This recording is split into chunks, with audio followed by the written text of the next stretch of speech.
to First Things First. I'm Jenna Wolf. That's the Hall of Famer Chris Carter. That is Nick Wright. This is Spicy Friday, we like to call here at First Things First. No idea what it means, but no one does. No one knows. It's one of Chris's many inventions that we just smile and go along with. And we go for it. It is Friday. We made it through a week. We had some fun Thursday night football last night. Yep. I mean, it was a good rivalry. The teams aren't in the same place, but it was a fun game. We're going to discuss that and so much more. But we are going to start with a different aspect of the NFL after a week of increased NFL pregame demonstrations. We're talking Colin Kaepernick. Players league-wide knelt in response to criticism from the president. Many have wondered when or if Colin Kaepernick would resurface in the NFL. Yesterday, Panthers quarterback Cam Newton spoke about the movement. Many say Kaepernick started. You know, my hat goes off to the Colin Kaepernicks of the world who you know, he's made the ultimate sacrifice, and I respect that wholeheartedly. And I can't let a moment go by without shedding light to that. You know, a person that does have the talent to play, a person that should be in this league, but I feel as if he's not getting his just due because of his views. But that's a legend right there. Cam Newton, one of a number of players who have come out in recent weeks in support of Colin Kaepernick. Nick, I'm curious, what was your reaction to his comments? Well, first of all, I was curious to hear it from Cam. Cam, despite being not only one of the faces of the league, but this is obviously a story that is cloaked in race, Cam being one of the two most prominent black quarterbacks in the league, has sat this one out for the most part. Yes. He's been a guy that has not, I think part of that has to do with the man that owns the team, Jerry Richardson. I think part of that might have to do with where his team is located, and it might have to do with the fact that Cam, much like other prominent athletes of the past, might just not have strong opinions on this stuff and say, I am here to play football. I am not equipped to have this discussion. So Cam coming out in support of Kaepernick surprised me. Now, people I know, because people are disingenuous with things, they are going to seize on the fact that he said the ultimate sacrifice. And the ultimate sacrifice in life or in a military sense is always talking about soldiers that die. Right. So if we can, that was maybe a poor choice of words. But what he meant, well, I think... The ultimate sacrifice as an athlete. There you go. That's exactly what I was going to say. The ultimate professional sacrifice, the ultimate sacrifice that a football player can make, which is taking a stand that Kaepernick knew could cost him his job. I don't think he thought it would cost him his job. And I've been thinking a lot lately about what our friend Jenna Wolf keeps mentioning, because other people are mentioning as well. Why won't Cap talk? How could, at this point, if he's unemployed. At this point. And that's why won't he saying. talk? Right. Why won't he talk? When everyone else seems to. When everyone else is, and when it would appear he has nothing to lose. Right? I mean, he's not employed. And I think Colin Kaepernick is, and it's something that I've grown to, I think, respect even more, is he is, it would appear, making the point, I'm not going to kiss any rings. And I am not going to ask for my job back because I shouldn't have to.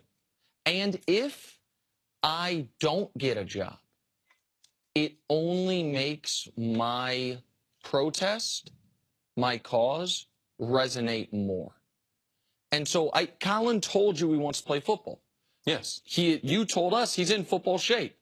Yeah, he's in amazing shape. He go ahead. I'm wants sorry. to play. Well, now we know he wants to play NFL football. He wants to play NFL football. He doesn't want to play football. He only wants to play in the NFL. Well, there's.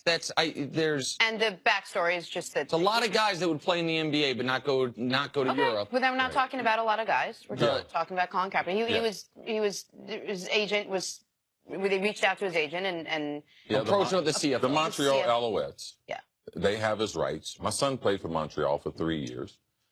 Every person playing in the CFL, including my son, Duran, it's his 4th year there, they're playing in the CFL for a reason. It's because they can't get on to an NFL team. And/or, I would say 99% of the players in the CFL don't have the talent to play in the NFL. Now, there are some guys that have played in the NFL, but they couldn't stay in the NFL.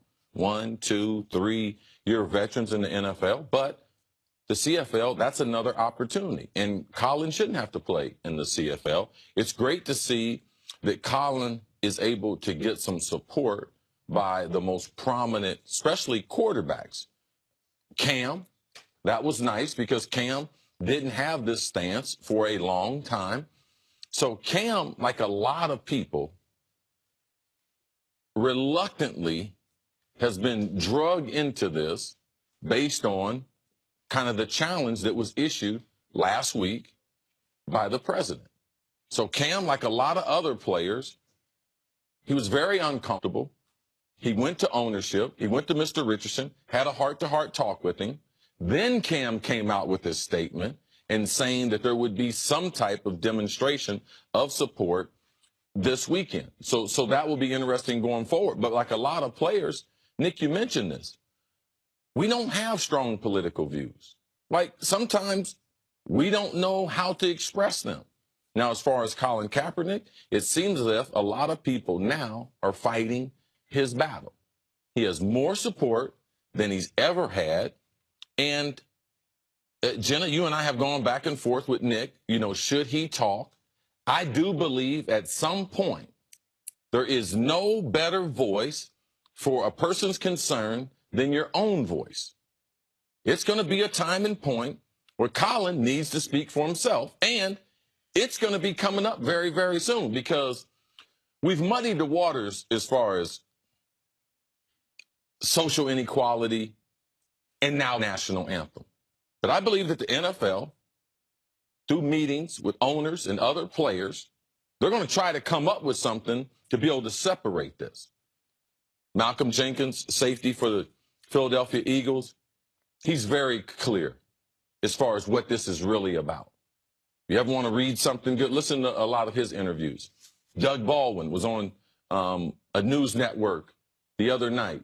Very, very clear as far as objectives of what people are trying to accomplish. But I believe that Cam, like a lot of other players, because they were forced, that now they will begin to support Colin in a way that we hadn't seen. But there is going to be a time and point, what I believe the breaking point, that Colin's going to have to speak for himself. A few things. I don't know why there's going to come a time. I mean, if there's a time, in my opinion, this is the time. This is the time where both the sports world and the non-sports world, our attention is on the NFL. Politicians, focused on the NFL. People that were never fans of the NFL, focused on the NFL. If Colin Kaepernick was kneeling because he wanted to bring attention to an issue that he had, which, by the way, is an extremely important issue, and I do not want that to get lost on this, that I support fully why Colin Kaepernick was kneeling. My issue back then was the way he was protesting. My issue now is, now that we're all listening, now that you did kneel, we're all listening, please say something. But take that aside. My question now is, it seems very convenient for this to be the time that all these other players are coming out. I wonder why we didn't hear from these players last year. Out of fear for their job. Okay, out of fear for their job. They knew it was a red hot button issue and fear for their job. Which takes away a little bit of the authenticity of what they're saying. I do believe they agree, but they didn't agree so much that they wanted to risk their job. Jenna, of course, Jenna, everyone didn't sign up for that. I understand. So hold on, but let's not. What we do know is this: while there weren't as many players protesting prior to President Trump's comments, there were some. There were 0 owners on board. So let's be fair here. Like, if we're talking about, oh, it's an American issue, it's an important issue. And I thought Eric Reed had a brilliant point yesterday. Eric Reed, one of Kaepernick's teammates. Yes. Man that knelt with Kaepernick. Still plays on San Francisco. Still a starter. Eric Reed, in a 20-second soundbite yesterday, was outstanding. He said, I love football. Every single day I come into work to try to get better at football. I love my country. To be the absolute best. Why would I not work every single day to try to improve my country the way I try to improve myself? my ability. He But also talked about the expectations of his job, to be his absolute best, and the pressure that he has every day to walk into that building, to live up to those expectations of the other great 49ers of past history. But this is where we are just going to have something of a disconnect. I understand the logic behind. If there was ever going to be a time to talk, now would be the time to talk. I also have a bit of, if I may be, I guess this might sound a little sexist, but kind of old Italian male stubbornness in me. And I can see myself saying, you know what? I shouldn't have to. I cannot tell you how many times in my life I know things, whether it's in my marriage, just apologize. Even if you didn't do anything, just apologize. Make your life easier. If just go to the, how many times I've shown you emails, CC, work emails, that I'm like, when I press send, this makes my life harder, sending it anyway, based on principle. And I believe, it's because I don't believe Colin to be an illogical guy. His principled stand is, this is about, can I play? No interview will show anyone that I can play. So why should I have to talk? Is the conversation about whether Colin Kaepernick wants to play football? No. And don't scream and don't get mad. Let me just finish the question. Is it whether he wants to play football, or is it whether he wants this to be the most important thing in his life right now? The issue I have is that we don't know. I don't know what the most important thing is. It's clearly not just to play football. He only wants to play in the NFL. And you make a very good point. You're right. You play in the CFL because you're not good enough yet to play in the NFL. But the NFL isn't calling to offer him a job. The CFL is calling. So if it's about playing football, go play football. If you want to make a statement, then just make a statement. And it is very easy. You shouldn't play in a league that is beneath your skill level just because you're taking a political... What? But then don't complain that you're not playing. If you just want to play football, play football. Whoa, I'm just curious, Jenna. Did you see Mike Glennon last night? Wait a second. Did you see him? And he struggled mightily. I understand. Jenna, I understand he should be playing football in the NFL. There's no, I don't have an issue with that. No, but you do. Wait, stop. Can I finish my second Mike Glennon should be playing in the CFL. Did you tell him that?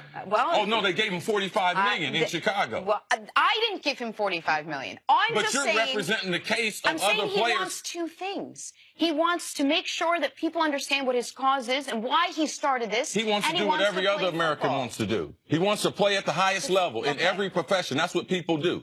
Other people aren't taking other jobs just because they have a political stance. Seemingly every other person who's playing with him has been able to come out. Whether you said it, Cam Newton's not known for coming out and talking politics and expressing himself. You said a lot of players have a hard time expressing themselves. No better person to make an example of than the guy that started it. Of course, the other guys aren't being penalized for it. Of course not. Because they did it with permission. Okay. And the idea that, I want to say, not necessarily to you, but to anyone saying, why wouldn't you go play in the CFL? Do you know how many Americans right now are out of work with job offers, but it is beneath their skill level? There are a lot of people in our profession who, I promise you, the local news in Wisconsin would love to hire them. They're like, you know what? I was doing this on the biggest stage. I am not going to either belittle myself or take a job beneath my skill level. None of us, if any of us at this table got fired from this show tomorrow, we could be employed the next day. But it might be a job that we're like, you know what? I'm better than that. I've proven I'm better than that. I'm going to wait for the right job. And you have a right to. I understand. It's well within your right. And it is, go ahead. It's well within your right to do that. I don't know how badly he wants. This all goes back to my point. I don't know if he wants to play football or he only wants to play in the NFL. Then you're not believing him. Then him speaking wouldn't matter. No, because he has said it has never been verbalized he does not want to play football. And his agent has said he wants to play. You believe Chris? He told Chris he wants to play. He just did an interview. You're asking him to talk. He did an interview with Sean King of the New York Daily News where he said he wants to play. Okay. So we know he wants to play. Wants to play. I don't know. What I don't know is how he feels about everything that's happening. And I just want to go back to your one point, and then we do have to break, which you said a lot of guys have a hard time expressing themselves. I fully understand that. There are a lot of issues that I'm not very good at expressing myself on. But it does not require the means by which one can express themselves does not require a gigantic platform. It does not require a 30-minute sit down with someone. It does not require coming on our show. It could be as simple as saying, I'm not going to say you're wrong. Thank you. Because it's No, just your I know opinion. how you feel. And It's your just my opinion can't be opinion. wrong. All right? But we disagree. Oh, I'm quite aware. Listen, he retweeted our segment about him, saying he wants to play and saying he's good enough He to didn't play. say anything. He retweeted a segment. Okay. Just say something. Why is it so difficult? Because he doesn't have to do what you want him to do. He doesn't have and it to. shouldn't You're keep him right. out of work. It shouldn't keep him out of work. Well, it is keeping him out of work, and it No, shouldn't. what's keeping it? Jenna, he but can it do is. a 3-hour interview today on this show. He ain't getting no damn job. It is just, it was free agency was keeping him out of work. The draft was keeping him out of work. There weren't any injuries were keeping him out of work. There's too many good quarterbacks keeping. It's just the next thing. And once he does the interview, guess what? He still ain't got no damn job. All right, we'll leave it at that. Coming up, the good news is we get to talk about it like 2 more times, which is going to be amazing. Coming up, has Ezekiel Elliott lost a step already? Zeke. That is, you were mad again? Zeke Calm ain't it lost down no a second. step, Get y'all. him, Nick. First things first, back after this.